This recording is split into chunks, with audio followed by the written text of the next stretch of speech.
kirain masih Bapak yang mau ngomong.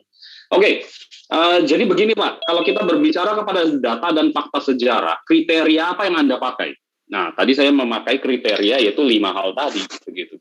Jadi saya nggak membicarakan ayat yang tadi Anda mengatakan, tadi Anda tadi Anda menuntut tentang nggak ada ayat-ayat di dalam Perjanjian Lama yang menyatakan bahwa Yesus itu mau disalib, apalagi mati, begitu.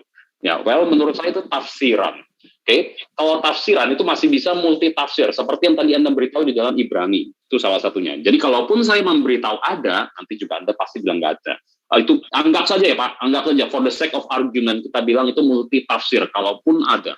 Tapi yang saya mau memakai itu adalah alat-alat, kriteria-kriteria yang umum universal dipakai, bahkan oleh orang-orang awam sekalipun, yaitu 5 hal tadi, begitu loh. Kita kembali kepada 5 hal yang tadi. Kalau Anda punya kriteria yang lain, yang netral, bisa diterima secara umum, yang bukan teologis, yang bukan membicarakan tentang makna, yaitu fakta, data, dan sebagainya. Tolong kasih tahu saya, nanti saya tambahin. Nanti kita diskusikan cocok atau enggak. Yaitu 5 hal tadi. Makanya tadi saya mengatakan kepada Anda, 5 hal tadi, tolong pertimbangkan baik-baik. Mana yang lebih logis? Anda orangnya sangat logis sekali, sangat masuk akal sekali.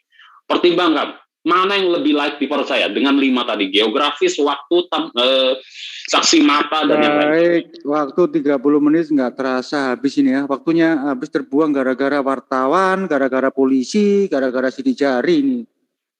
Semuanya jadi kemana-mana ini. Oke ya, sepertinya kita tambahin ini perlu waktu tambahan ya.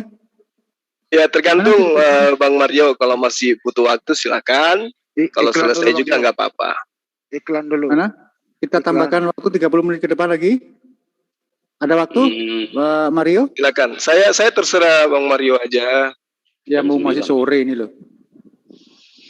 Gimana? Waktu 30 menit atau mungkin 20 bisa di waktu lain boleh. Boleh begini nggak? Kita closing?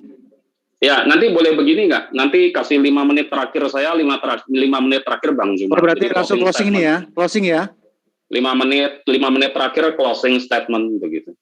Oh, berarti silakan, ini langsung closing aja ya? 5 menit ya? Boleh Bang, siap. Oke, 5 menit. Kita tarik dulu. Siapa dulu? Bentar, silakan. Untuk Mas Mario, untuk closing selama 5 menit. Monggo. Mau yang terakhir nggak boleh ya? Oke, nggak apa-apa. Nggak apa-apa, nggak apa-apa. Oke, baik. Apa-apa. Terima kasih. Silakan. Jadi mau gini, yang terakhir atau yang pertama ini untuk closingnya? Ya, kalau boleh yang terakhir boleh, silakan. Oke, kalau gitu Mas Zuma silakan. Baik. Jadi gini, ada hal menarik tadi. Bilang aja Mas Budi yang di paparan saudara saya Mario berkaitan dengan pertanyaannya. Adakah sejarah di luar daripada Al-Quran yang menerangkan tentang Yesus itu tidak disalib? Jadi Al-Quran itu sudah final. 1, Yesus tidak disalib. 2, ada yang disalib.